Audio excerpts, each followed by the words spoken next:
So, what is a memory that you have as a young boy, obviously living a little different life than most people because of who your dad was? Was there a session that you got to go in and sit on? Was there a backstage moment at a show? Like, what was it that you can remember when you realized you had access to something other people didn't? Well, there was a lot of those moments before I realized it, I guess, looking back.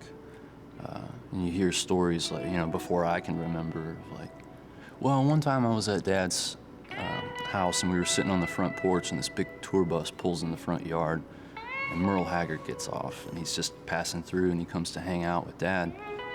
And, so it's like, oh, say, hey, go get me a guitar, So Dad was like, yeah, go get him one.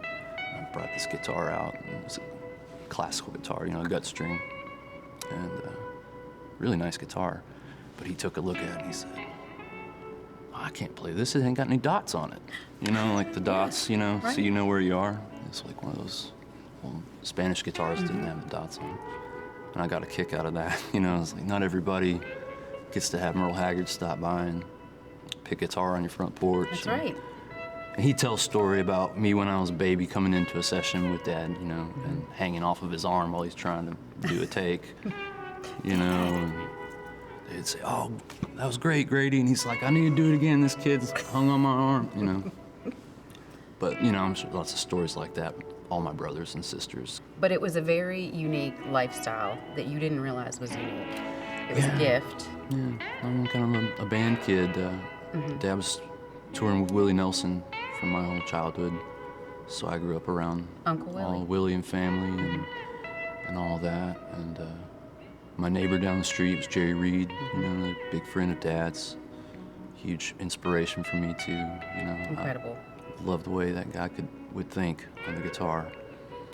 And But just the wisdom, the things that would come out of their mouth when you're not really paying attention because they're kind of always around. And then you're like, wait a minute, never thought of it like that.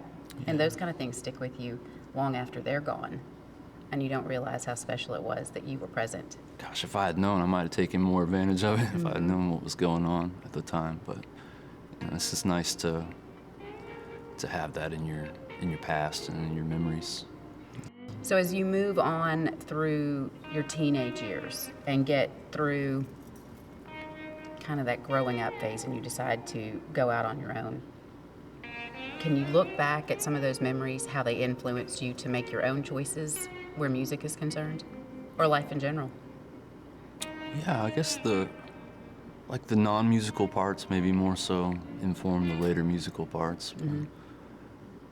Just taking a regular job, in a coffee shop. Was that your first job? Well, one of my first jobs, I'd say like my favorite job probably that I have is like working at this coffee shop, and I was there for a few years, just every day, you see the same people come in all the time. They feel like they assume you live there, because they just see you every time. And You knew what they liked. yeah, you meet a lot of people and, trying to have a little band. Oh, whoops, play in my coffee shop and stuff like that. And then I had a regular customer named Sal that became a great friend of mine. He hired me on to his company. He had a software company. Okay. So I spent a few years in software and healthcare and, just making all kinds of money and stuff. And then the music kind of like, you miss it. You kind of feel like, oh man, I don't want to do this. I want to go back. I want to play music and be like Dad. It's how you express yourself naturally when it's in your blood.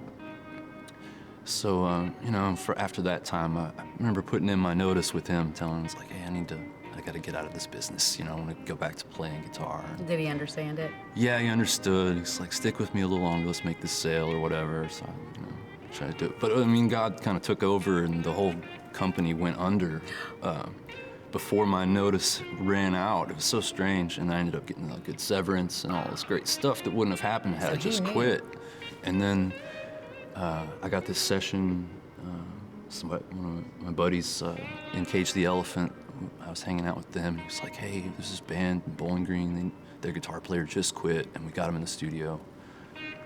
So I went and helped him out, and it turned out to be Sleeper Agent. Yeah. And then, that's sort of And then your life changed a little bit. Yeah, they like got signed to a record deal and stuff. It's like, hey, we need you. You want to be in the band? And so it's like, sure, Did you realize what that was going to look like for you? I mean, I guess it was just go with the flow, you know, I'm like that. Is that how you always are? Go with the flow? Yeah, well, yeah, like, you know, Forrest Gump, how that starts with the feather just kind of. Yes.